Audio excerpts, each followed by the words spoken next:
Maoist పార్టీకి మరో భారీ ఎదురుదెబ్బ తగిలింది. మోస్ట్ వాంటెడ్ మావోయిస్టు నేత పాపారావు ఎన్కౌంటర్ అయ్యారు. ఎన్కౌంటర్ సమయంలో అక్కడే ఉన్నట్లుగా నిఘా వర్గాల సమాచారం అయితే అందుతోంది. National park area committee chief Dilip Bedja కూడా మృతి చెందినట్లుగా తెలుస్తోంది. దండకారణ్య ప్రాంతంలో మావోయిస్టు పార్టీలో కీలక వ్యూహకర్తగా వ్యవహరించారు పాపారావు. పాపారావుపై ₹1 కోటి పైగా రివార్డు ఉన్నట్లుగా తెలుస్తోంది. ఎన్కౌంటర్ జరిగినటువంటి ప్రాంతంలో 2 మావోయిస్టుల మృతదేహాలతో పాటు 2 AK-47 రైఫిల్స్ కూడా స్వాధీనం చేసుకున్నట్లుగా తెలుస్తోంది. గతంలో ఇంద్రావతి నేషనల్ పార్క్ అడవుల్లో నుంచి తప్పించుకున్నారు పాపారావు. అధికారికంగా ఈ నేపథ్యంలో పోలీసులు అయితే ధృవీకరించడం లేదు. ఆపరేషన్ ముగిసిన తర్వాతే వివరాలు వెల్లడిస్తామని బస్తర్ ఐజీపీ సుందర్ రాజ్ ప్రకటించినట్లుగా తెలుస్తోంది. దీనిపై మరిన్ని అప్డేట్స్ మా కరెస్పాండెంట్ సతీష్ అందిస్తారు. సతీష్, కీలక నేత పాపారావు, దీనికి సంబంధించి మావోయిస్టు కీలక నేత పాపారావు ఎన్కౌంటర్ జరిగినట్లుగా తెలుస్తుంది. కానీ అఫీషియల్గా పోలీసులు అయితే వెల్లడించినటువంటి పరిస్థితి ఎలా చూడాలంటారు? పొద్దున్న నుంచి కూడా ఏదైతే పాపారావు ఆ దండకారణ్యం అడవిలో ఇంద్రావతి పార్క్ ఏదైతే ఉందో ఆ నేషనల్ పార్క్ అక్కడ ఏదైతే ఈ మొత్తం కూడా ఆ పార్కు ఆధ్వర్యంలో దానికి సంబంధించి ఆ చుట్టుపక్కల పాపారావు ఉన్నాడు అనే సమాచారం, పూర్తి సమాచారంతోనే ఈ మొత్తం కూడా ఈ డిఆర్జీ బృందం కావచ్చు, మొత్తం అక్కడ బందోబస్తు కావచ్చు, అక్కడ ఛత్తీస్గఢ్కి సంబంధించినటువంటి ఈ బీజాపూర్కి సంబంధించినటువంటి పోలీసులంతా కూడా అక్కడ చేరుకున్నారు. కూబింగ్ పెద్ద ఎత్తున మార్నింగ్ 4:30 నుంచి దాదాపు 4:30 నుంచి కూడా ఈ కూబింగ్ అనేది అయితే నడుస్తూ ఉంది. కూబింగ్లో పెద్ద ఎత్తున అటు మావోయిస్ట్ పార్టీకి సంబంధించినటువంటి నాయకులకు, ఇటు మొత్తం కూడా పోలీసులకు పెద్ద ఎత్తున కూబింగ్ జరిగింది. అలాగే ఎదురెదురు కాల్పులు కూడా జరిగినాయి. ఆ ఎదురెదురు కాల్పుల్లో పెద్ద ఎత్తున అటు పోలీసులు పోరాడుతూ ఉన్నారు, ఇటు మావోయిస్టులు కూడా పోరాడుతూ ఉన్నారు. దానికి సంబంధించి కూడా ఎన్కౌంటర్లో ముఖ్యంగా 2 కీలక నేతలు చనిపోయారనేది పొద్దున న్యూస్లో చూసినాం మనం. సో ముఖ్యంగా ఆ 2 నేతల్లో కూడా దాదాపు పాపారావు అక్కడే ఉన్నాడు. పాపారావు కూడా ముఖ్యంగా దాదాపు ఆయన పైన ₹1 కోటి నజరానా ఉంది, ₹1 కోటి రివార్డు కూడా ఉంది. సో ఆయన కీలక నేతగా ఏదైతే జాతీయ స్థాయి కమిటీ మెంబర్గా పనిచేస్తూ ఉన్నాడు. హిడ్మా తర్వాత మరొక కీలక నేత, హిడ్మా తర్వాత ఏదైతే రాజిరెడ్డి కావచ్చు, అలాగే దేవా కావచ్చు, వీళ్ళందరి తర్వాత మరో కీలక నేతగా ఈయన ఉన్నారు.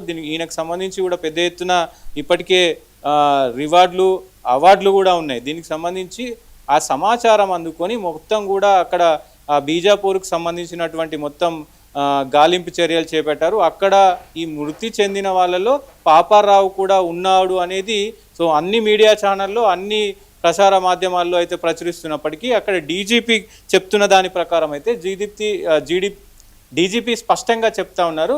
సో ఇప్పటి వరకు మేము ఏదైతే ఈ national park area committee member Dilip Bedja ఉన్నాడో ఆయన చనిపోయారు. ఆయన కూడా అక్కడ లోకల్గా ఉన్నటువంటి ఛత్తీస్గఢ్కి సంబంధించినటువంటి కీలక నేత, ఆయన చనిపోయాడు. సో ఇంకొకరు ఎవరు అన్నది తేల్చాల్సిన అవసరం అయితే ఉంది.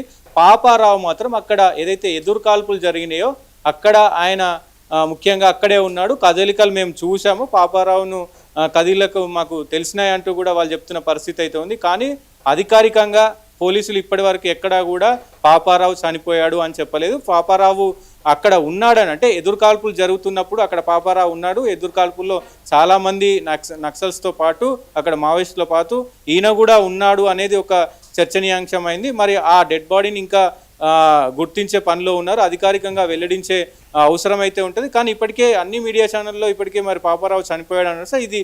దీన్ని ఖండించారు అక్కడి డీజీపీ అయితే. ముఖ్యంగా పాపారావుకు సంబంధించి అలాగే ఈ కీలక నేతలందరూ కూడా ఒకవైపు ఏదైతే ఈ లొంగుబాటు కావచ్చు, అలాగే కొన్ని దగ్గర ఎన్కౌంటర్లు కావచ్చు, ఇవన్నీ కూడా జరుగుతున్న ఈ నేపథ్యంలో మొత్తం కూడా ఏదైతే జాతీయ స్థాయిలో ఏదైతే కేంద్ర ప్రభుత్వం ప్రకటించినటువంటి డేట్ లోపే ముఖ్యంగా అందరూ కూడా లొంగిపోతూ ఉన్నారు. సో దానికి సంబంధించి కూడా మరి నిజంగా ఆ డేటు అనుకున్నప్పటికీ చేస్తారా లేదా అనేది ఒకవైపు ఉంది. దాదాపు ఈ మావోయిస్టులకు సంబంధించి కూడా ఇప్పటికే చాలా మంది లొంగుబాటు, అంటే ప్రజా సంఘాలు కోరుతున్నది ఏంటంటే సతీష్, దీనికి సంబంధించి మార్చి 31 వరకన్నా ఎన్కౌంటర్లు ఆపేయాలి, వారికి లొంగిపోయేటువంటి సమయం కానీ లేకపోతే ఇతరతర చాలా వరకు ఇబ్బందులు ఉండేటువంటి అవకాశం ఉంది. కాబట్టి మార్చి 31 వరకు మీరు వేచి ఉండండి. ఇప్పుడు జరిగేటువంటి ఎన్కౌంటర్లు అన్నీ కూడా అసంబద్ధమైనటువంటి రీతిలో జరిగినటువంటి ఎన్కౌంటర్లుగానే చెప్తున్నటువంటి సిచ్యువేషన్ ఉంది. దీనికి సంబంధించి ఎందుకు మార్చి 31 వరకు వేచి చూడటం లేదు? ఇప్పటికే మెజారిటీ కీలక నేతలందరూ కూడా లొంగిపోతూ ఉన్నారు కదా, మరణించడం కావచ్చు, లొంగిపోవడం కావచ్చు, ఇవన్నీ జరిగాయి కదా, ఎందుకు మావోయిస్టుల విషయంలో డెడ్ లైన్ వరకు కూడా ఆగటం లేదనేటువంటి కొన్ని విమర్శలు ఉన్నాయి. దీన్ని ఎలా చూడాలంటారు సతీష్? అంటే ముఖ్యంగా ఇక్కడ పోలీసులు చెప్తున్న దాని ప్రకారం, అక్కడ మావోయిస్టులు చెప్తున్న దాని ప్రకారం కూడా ముఖ్యంగా ఎక్కడ కూడా పోలీసులు కూబింగ్ చేస్తున్నారు కానీ ఎన్కౌంటర్కి ప్రయత్నించట్లేదు. ఎన్కౌంటర్ మేము చేయాలనుకోవట్లేదు. ఎందుకంటే ఆ కూబింగ్లో భాగంగా సో అక్కడికి మేము వెళ్ళినప్పుడు వాళ్ళు రిటర్న్ అటాక్ చేస్తేనే మేము ఈ చర్యలకు పాల్పడుతున్నారు. పెద్ద ఎత్తున ఇద్దరికి అటువైపు నుంచి ఇటువైపు నుంచి కూడా మొత్తం కూడా చర్యలు జరుగుతూ ఉన్నాయి. సో వాళ్ళు ఒకవేళ నిజంగా జనజీవన స్రవంతిలో కలిసిపోవాలనుకుంటే మరి గతంలో ఏదైతే నిన్న 81 మంది లొంగిపోయారు, అంతకుముందు 61 మంది లొంగిపోయారు, అంతకుముందు 30 మంది లొంగిపోయారు, ఇట్లా అందరూ కూడా లొంగిపోతూ ఉన్నారు కదా, మేము ఎన్కౌంటర్ చేయాలనుకుంటే చేస్తాం కదా అన్నట్టు అక్కడ డీజీపీ చెప్తా ఉన్న పరిస్థితులు అయితే ఉన్నాయి. వీళ్ళు అంటే దాడికి ప్రతి దాడిగా వీళ్ళు చేయడంతోనే ఈ కూబింగ్ సంబంధించి కూడా మొత్తం కూడా దండకారణ్యం మొత్తం కూడా బాంబులు అలాగే ఈ పిస్తళ్ళ తుపాకులతో మొత్తం కూడా దద్దరిల్లుతుంది. ప్రస్తుతం అయితే ఇప్పటికీ ఇంకా కూడా గాలింపు చర్యలు అయితే జరుగుతూ ఉన్నాయి. ఈ గాలింపు చర్యలకు సంబంధించి కూడా వాళ్ళు రియాక్ట్ అయితేనే మేము తుపాకులు తీస్తున్నాము, లేకపోతే మేము శాంతియుతంగానే వెళ్తున్నామని కూడా ఇక్కడ పోలీస్ వర్గాలు చెప్తున్నాయి. సో కానీ ఒక ప్రజాశాంతికి సంబంధించి ఈ నాయకులంతా కూడా వీళ్ళు ముఖ్యంగా చెప్పేది ఏంటంటే కావాలని పోలీసులు ఇది చేస్తున్నారని చెప్తా ఉన్నారు. ఎక్కడ కూడా అట్లాంటిది ఏం లేదు, జరగట్లేదని ఇక్కడ తెలంగాణ డీజీపీ అదే చెప్పాడు, అక్కడ ఛత్తీస్గఢ్ డీజీపీ కూడా అదే చెప్తా ఉన్నారు. సో ఏదేమైనప్పటికీ ముఖ్యంగా ఎందుకంటే ఇప్పుడు ఉన్నటువంటి సిచ్యువేషన్లో ఇప్పుడున్న జరుగుతున్నటువంటి మొత్తం సిచ్యువేషన్స్ కూడా తెలంగాణలో చాలామంది లొంగిపోయారు. సో వాళ్ళు ఎందుకంటే ఆ ఇంటెన్షన్లో అటు పోలీసులు లేరు, ప్రభుత్వాలు కూడా లేవు, ఎన్కౌంటర్ చేయాలనే ఇంటెన్షన్స్లో పోలీసులు లేరు, అటు పోలీస్ వర్గాలు లేవు, అటు ప్రభుత్వ వర్గాలు కూడా లేవు అనేది ఒక స్పష్టమైన క్లారిటీ ఉంది. ఎందుకంటే చాలామంది లొంగిపోయారు, అటు ఛత్తీస్గఢ్లో చాలామంది లొంగిపోయారు, ఇటు తెలంగాణలో చాలామంది లొంగిపోయారు. కానీ మేము కూబింగ్ నిర్వహిస్తున్నప్పుడు లొంగిపోవడానికి అక్కడ వెళ్ళినప్పుడు సో అక్కడ ఎదురు దాడి చేస్తేనే మేము కూడా రియాక్ట్ అవుతున్నామని అయితే చెప్తున్న పరిస్థితి. ప్రజా సంఘాలు ఎందుకు ఇదంతా కూడా అసంబద్ధంగా జరుగుతున్నటువంటి ఎన్కౌంటర్ కింద చూస్తున్నటువంటి పరిస్థితి ఉంది? ఒకవేళ వారు లొంగిపోవడానికే వస్తూ ఉన్నటువంటి నేపథ్యంలో కూడా కావాలనే దీనికి సంబంధించి వారు ఇది ఎన్కౌంటర్ చేశారనేటువంటి విమర్శలు కూడా పదే పదే ప్రజా సంఘాలు ఎందుకు చేస్తున్నాయనేది కూడా ఇప్పుడు మెయిన్ క్వశ్చన్గా మారింది కదా సార్. దీన్ని ఎలా చూడాలంటారు? అయితే దీనికి సంబంధించి ముఖ్యంగా గతంలో ఏదైతే ఏవైతే ఈ దాడుల వెనుక గతంలో ఇడ్మా చేసినటువంటి క్రూరత్వాలు కావచ్చు, ఇడ్మాకు సంబంధించి కావచ్చు, అలాగే దేవ్జీ కావచ్చు, ఆశన్న కావచ్చు, ఇప్పుడున్న పాపారావు కావచ్చు, దాదాపు 100 మంది చనిపోయిన దాఖలాలు ఉన్నాయి. సో దాంట్లో పెద్ద పెద్ద ర్యాంకులకు సంబంధించి పోలీసులు కూడా ఉన్నారు, సిఐలు, ఎస్పీలు, ఎస్ఐలు, సిఐలు వీళ్ళందరూ కూడా ఉన్నారు. సో దానికి సంబంధించి ఏమైనా ఊహాగానాలు అట్లా వినబడుతున్నాయి అనేది కూడా ఒక చర్చనీయాంశమైంది. వీళ్ళు కూడా అదే చెప్తా ఉన్నారు. ఎందుకంటే అంతమందిని గతంలో వీళ్ళు ఇది చేశారు కదా, దాని కోపంతోనే ఇప్పుడు కావాలని కొంతమందిని టార్గెట్ చేస్తున్నారు అనేది ఇక్కడ చర్చలోకి వచ్చింది. కానీ అది కూడా పరిగణలోకి తీసుకుంటే మోస్ట్ వాంటెడ్ జాతీయ కమిటీ మెంబర్, మరి ఆయన కూడా లొంగిపోయారు కదా. రాజిరెడ్డి అంటే ఇడ్మాకి అత్యంత సన్నిహితుడు, ఇడ్మాతోనే ఆయన పనిచేసిన పరిస్థితులు ఉన్నాయి.